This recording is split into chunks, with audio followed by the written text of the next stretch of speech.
Today on Inside St. Peter's, I'm pleased to introduce Jerry Adams. Jerry has lived in Conway a long time, 48 years. He's been at St. Peter's 47 of those years, and he is an integral part of this congregation. He's actually served as senior warden 6 times over that time period, and we're very happy to have you today. Great to be here. And deeply appreciative of your contributions to St. Peter's. Jerry's going to talk to us today about our Syrian Outreach, specifically the Wisdom House and the Women's Center. Jerry, could you tell us a little bit about how that got started Sure. here? Well, unlike Guatemala, it's very hard to visit Syria. But probably in late 2015 or early 16, Terry Daly, a few of us were very concerned about the anti-Muslim tone of the 2016 election and started an interfaith discussion with some folks in Little Rock. One thing led to another. UCA held a TED Talk in March of 2016 and invited an individual, a renowned alumnus of UCA named Muaz Mustafa, and the woman who was leading that TED Talk knew of this interfaith discussion. So she said, "Jerry, you need to meet Muaz Mustafa." I met him, and kind of the rest is history. But little by little, over the next 4 or 5 months, we learned a lot about the Syrian Emergency Task Force. And so almost 5 years ago to the date, in September 20 through 23rd, I think, of 2016, we held kind of a blitz and kicked off St. Peter's relationship with the Syrian Emergency Task Force, focused on the Wisdom House, which is a school for orphans that was started about that time in Idlib province, Syria. That's great. And out of that work grew the Women's Center. Is that correct? It did. Well, and early on, I have to give thanks to Brett Hardison, Marianne Welch, Nancy Allen. There was a few of daughters of the King, helped a little bit at the early stages of the thing. It started off as strictly the School for Orphans, and then a couple of years later, there was an effort to create a women's center, primarily to provide vocational training to widows. The orphanage, the School for Orphanage, it's a school for orphans. It's not overnight. There's no accommodation, and it's primarily kindergarten niche first graders. So that's great. And we've seen pictures from those kids. Sure. What are some ways that we here at St. Peter's can help both now and in the future? Well, we have.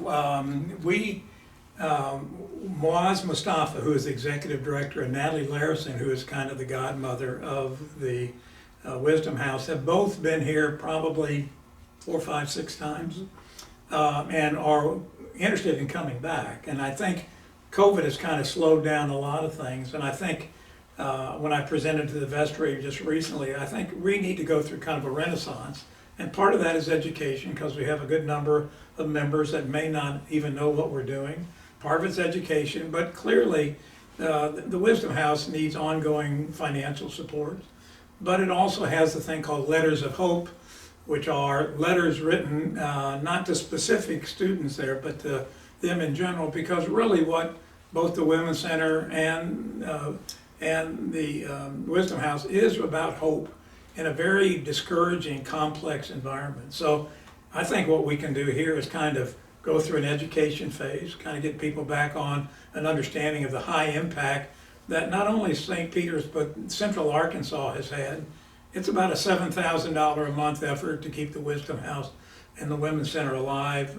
There's been about 600 kids graduate from the Wisdom House, and about 450 women have gone through vocational training. They're actually in different communities now. The small village that they were in was kind of wiped out, so they've moved closer to Aleppo in terms of the Wisdom House, and kind of up near the Turkish border for the Women's Center. It's a tragic event over there that seems never to end, but I'm glad that we can have a little impact. I think we've done a lot, and I think we're referenceable as a positive initiative that is really more of a community initiative, Christian, Muslim community effort to really shine some light and some hope into a very complex internal situation in Syria. Yeah. Well, thank you for that Sure. comprehensive recap. Finally, as all of our guests are gracious enough to answer one of Bernard Pivot's 10 questions, Jerry, what turns you on creatively, spiritually, or emotionally? My goodness. Well, you know, I'd have to go back and let's talk about Syria a little bit, but I think just on anything, it's really up for us as human beings to pay attention and really pay attention and take action. And some of it's easier for different personality types or so on, but there was a song which I think was a kind of a South African chant about a 6-year-old boy who died early but had a very full life, and it had something to do with do what you can with what you've got in the time you are given in the place you are in. And so I think that's really a St. Peter's mantra to a great degree. And you certainly apply that in your own life, I think, Well, I very appreciate that. well. Good. All right. We'll have more episodes of Inside St. Peter's coming up.